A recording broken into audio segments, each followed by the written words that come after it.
Diabetes విషయంలో అప్రమత్తంగా ఉంటూ ఆదిలోనే వైద్యులను సంప్రదించకపోతే భవిష్యత్తులో అనేక దుష్ఫలితాలను ఎదుర్కోవాల్సి ఉంటుందని పలువురు వైద్యులు హెచ్చరించారు. సమతుల్యతను పెంచే ఆహారాన్ని స్వీకరించాలని హితవు పలికారు.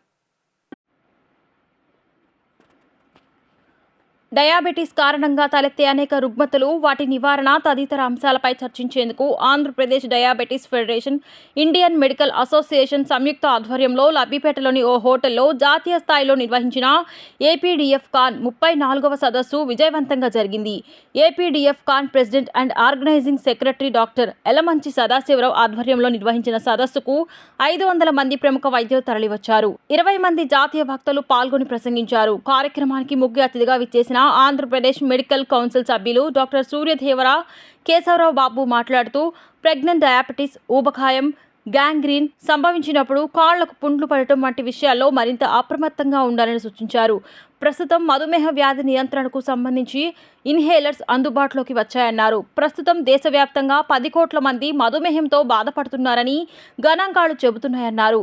ఏపీడీఎఫ్ con president and organizing secretary doctor Yelamanchi Sadasiva Rao మాట్లాడుతూ డయాబెటీస్తో బాధపడుతున్న 90% మంది మహిళలు అనేక సవాళ్లను ఎదుర్కొంటున్నారని తెలిపారు. సమతుల్యతను పెంచే ఆహారాన్ని స్వీకరించాలని హితవు పలికారు. జిఎల్పిఎన్ లాగ్ అందుబాటులోకి వచ్చాక డయాబెటీస్కు సంబంధించి ఉత్తమ ఫలితాలు కనబడతాయన్నారు. కొత్తగా వస్తున్న షుగర్ వ్యాధులు శరీరంలో గుండె, కిడ్నీ తదితర అనేక ఆర్గాన్స్పై ప్రభావం చూపుతున్నాయని తెలిపారు. కొత్తగా వస్తున్న మందులు శరీరంలోని అన్ని ఆర్గాన్స్ను కాపాడతాయని స్పష్టం చేశారు. APDF joint organizing secretary doctor Yelamanchi Aishwarya, doctor Yelamanchi Himana, doctor Amulya మాట్లాడుతూ అధిక షుగర్ కారణంగా గ్యాంగ్రీన్ సంభవించి పాదాలు తీసివేయకుండా లక్షలాది పాదాలను కాపాడుతున్నట్లు తెలిపారు. అదేవిధంగా గర్భిణీ స్త్రీలలో మధుమేహం వల్ల సంభవించే దుష్ఫలితాలను ఆదిలోనే నివారించడం ముఖ్యమని, అటువంటి వారు వైద్యుల సలహాలు, సూచనలు తప్పక పాటించాలన్నారు. జిఎల్పి ఎన్లాగ్ ఆవిష్కరణతో డయాబెటీస్ రోగులకు ఎంతో ఉపశమనం కలుగుతుందని వెల్లడించారు. సెమినార్లో భాగంగా డాక్టర్ ఎల్ శ్రీనివాసమూర్తికి గోల్డ్ మెడల్ను అందజేసి ఘనంగా సత్కరించారు. తెలుసు, భారతదేశం ప్రపంచ మధుమేహ రాజధాని అయిపోతాం. పోను ఈ యొక్క మధుమేహ రోగులు చాలా ఎక్కువ మంది మనకి అవుతున్నారు. మారిన ఆహార పరిస్థితులు కానివ్వండి, లేకపోతే పాశ్చాత్య ధోరణులు ఎక్కువగా అవలంబించడం మూలంగా కానీ ఈ యొక్క మధుమేహం విజృంభిస్తుంది. ఈ విజృంభణను అడ్డుకోవటానికి ఏ రకాలైనటువంటి కొత్త వైద్యాలు వచ్చినాయి. ఈ యొక్క మధుమేహ రోగులు కాంప్లికేషన్స్ బారిన పడకుండా ఏ విధంగా వారిని కాపాడాలి అంటే, కాంప్లికేషన్ బారిన చాలామంది మీకు తెలుసు, కాళ్ళు పోవటం, లేకపోతే చిన్న వయసులో హార్ట్ అటాక్ రావటం, లేకపోతే కిడ్నీ పోవటం, లేకపోతే అంధులు అవటం, ఇలా కుటుంబ వ్యవస్థ మొత్తం దెబ్బతింటుంది ఈ డయాబెటీస్ మూలంగా వచ్చే కాంప్లికేషన్ మూలంగా. సో అందువలన డాక్టర్ సదాశివరావు గారి ఆధ్వర్యంలో, ఏపీడీఎఫ్ వారి ఆధ్వర్యంలో ఈ రోజున ఈ యొక్క పేషెంట్ని ముందుగా ఎట్లా గుర్తించాలి, ఎటువంటి కాంప్లికేషన్స్ వస్తున్నాయో వాటిని ఎలా ప్రివెంట్ చేయాలి, ఒకవేళ ఎర్లీగా గుర్తిస్తే వాటిని ఏ విధమైనటువంటి మంచి వైద్యం అందించవచ్చు, అలా అందించడం మూలంగా ఒక కుటుంబ వ్యవస్థ నిలబడుతుంది. 34th Andhra Pradesh diabetes federation conference జరుగుతుంది.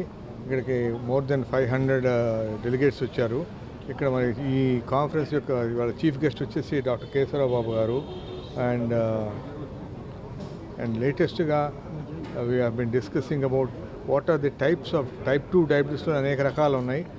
వాటిని ఎలా గుర్తించాలి, ఎర్లీగా గుర్తిస్తే మనకు కాంప్లికేషన్స్ వస్తాయా లేదనేది కూడా మనం చెప్పచ్చు. సో ట్రీట్మెంట్స్ కూడా మారిపోతాయి ఈచ్ టైప్ ఆఫ్ డయాబెటీస్ బట్టి. సో అందువల్ల అందరికీ ఒకే వైద్యం కాకుండా ఒక్కొక్క ప్రాబ్లంకి, ఒక్కొక్క సెక్షన్ ఆఫ్ డయాబెటీస్కి ఒక ట్రీట్మెంట్ లాగా కొత్త ఆవిష్కరణలు వచ్చినాయి. అలాగే we are talking about once a week therapies అంటాం. అంటే వారానికి ఒక ట్యాబ్లెట్, వారానికి ఒక ఇన్సులిన్, అలాగే వారానికి ఒక జిఎల్పి ఎన్లాగ్స్ అని న్యూ ట్రీట్మెంట్స్ వచ్చినాయి. ఇవి వచ్చిన తర్వాత షుగర్ని ఒక్కటే కంట్రోల్ చేయడమే కాకుండా బరువు తగ్గించడం ద్వారా యాక్చువల్లీ డయాబెటీస్ని రివర్స్ చేయడానికి కూడా అవకాశం ఉంది. అలాగే మిగతా కాంప్లికేషన్స్ మీద కూడా వాళ్ళ ఎఫెక్ట్ ఉంటుంది. లైక్ ఫ్యాటీ లివర్ మీద కానివ్వండి, ఆల్జిమస్ డిసీజ్ మీద, బ్రెయిన్ మీద కానివ్వండి, అలాగే కిడ్నీ అండ్ హార్ట్ మీద కూడా. సో ఈ కొత్త డ్రగ్స్ వచ్చిన తర్వాత చాలా వరకు కూడా కాంప్లికేషన్స్ని ప్రివెంట్ చేయడానికి అవకాశం ఉంటుంది. వచ్చినా కూడా రివర్స్ చేయడానికి అవకాశం ఉంటుంది. ఇవాళ 14th డిసెంబర్ 2025 34th ఏపీడిఎఫ్ కాన్ఫరెన్స్ జరుగుతుందండి జిఆర్టీలో. మార్నింగ్ 9 నుంచి 5 వరకు ఓవర్ 350 డెలిగేట్స్ హాజరయ్యారు. దీనికి నేషనల్ స్పీకర్స్ 20 మంది వచ్చారు. ఈ సెషన్లో ఇప్పుడు మేము ప్రెగ్నెన్సీ ఇన్ డయాబెటీస్, ఇంతకు ముందు వరకు 20 వారాల తర్వాతనే డయాబెటీస్ డిటెక్ట్ అయ్యేది ప్రెగ్నెన్సీలో, కానీ ఇప్పుడు ప్రీ ప్రెగ్నెన్సీ కౌన్సిలింగ్ కూడా చాలా ఇంపార్టెంట్ అని చెప్తున్నారు. ప్రెగ్నెన్సీ ప్లాన్ చేసుకునే ప్రతి ఒక్కళ్ళు కూడా షుగర్ టెస్ట్ చేసుకొని, థైరాయిడ్ టెస్ట్ చేసుకొని, ఒకసారి డాక్టర్ని కలిసి అన్నీ కరెక్ట్గా ఉన్నాయి అనుకున్న తర్వాతే ప్రెగ్నెన్సీ ప్లాన్ చేసుకోవడం చాలా అవసరం. ఎందుకంటే ప్రెగ్నెన్సీలో ఉమెన్ హెల్త్ అనేది నెక్స్ట్ 3 జనరేషన్స్లో వచ్చే పిల్లల హెల్త్ని డిసైడ్ చేస్తుంది. కాబట్టి ఆ ఒక్క ప్రెగ్నెంట్ ఉమెన్ న్యూట్రిషన్ నుంచి, హెల్త్ నుంచి చాలా జాగ్రత్తగా కేర్ తీసుకుంటూ ఉండాలి. సో అప్పుడే కనుక మనం ఏమన్నా ప్రాబ్లమ్స్ డిటెక్ట్ చేసి, ఒకవేళ ఊబకాయం ఉన్నా కూడా ముందుగానే కొంచెం వెయిట్ లాస్ అయ్యి అప్పుడు ప్రెగ్నెన్సీ కనుక ప్లాన్ చేసుకుంటే పుట్టబోయే బేబీస్కి, వాళ్ళ బేబీస్కి కూడా చాలా హెల్ప్ అవుతుంది. 34th Andhra Pradesh diabetes federation 2025 conference జరుగుతుంది విజయవాడ జిఆర్టీ గ్రాండ్లో. సో ఈ సదస్సులో చాలా నూతన ఆవిష్కరణలు డయాబెటీస్లో జరిగిన వాటన్నిటి గురించి చర్చించడం జరిగింది. అండ్ కొత్త థెరపీస్, వన్స్ వీక్లీ థెరపీస్, వారానికి ఒకసారి ఇంజెక్షన్లు, వారానికి ఒకసారి టాబ్లెట్ల గురించి కూడా గుర్తించబడింది.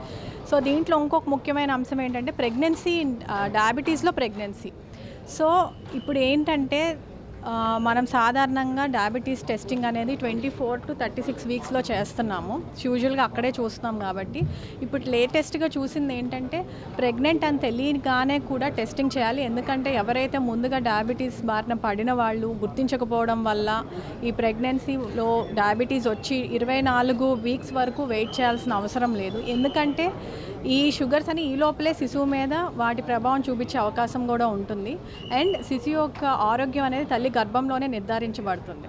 అందువల్ల ప్రెగ్నెన్సీ అని తెలియంగానే వెంటనే షుగర్ టెస్టింగ్ చేయించుకోవాలి. ఇంకొకటి వచ్చేసి ఏంటంటే ఈవెన్ ప్రెగ్నెన్సీ ప్లానింగ్ ముందే బోత్ మదర్ అండ్ ఫాదర్ కూడా టెస్ట్ చేయించుకొని దానికి సరైన ట్రీట్మెంట్ తీసుకుంటేనే ప్రెగ్నెన్సీ ప్లానింగ్ చేసుకోవడం వల్ల మనం ముందుగానే ఈ డయాబెటీస్ ఇన్ ప్రెగ్నెన్సీని ఆపగలం, డిటెక్ట్ చేసి దాన్ని కంట్రోల్ చేయగలం.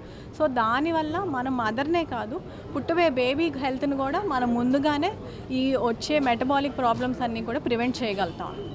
సో దీని గురించి చాలా డిస్కషన్ అండి. సో ప్లానింగ్ వాళ్ళు కూడా వెంటనే చెక్ చేయించుకొని ప్లాన్ చేసుకుంటే చాలా మంచిది. ఒకవేళ ప్రెగ్నెంట్ అని తెలిసినా కూడా వెంటనే వెళ్ళి షుగర్స్ చెక్ చేయించుకోవాలి. Weekly once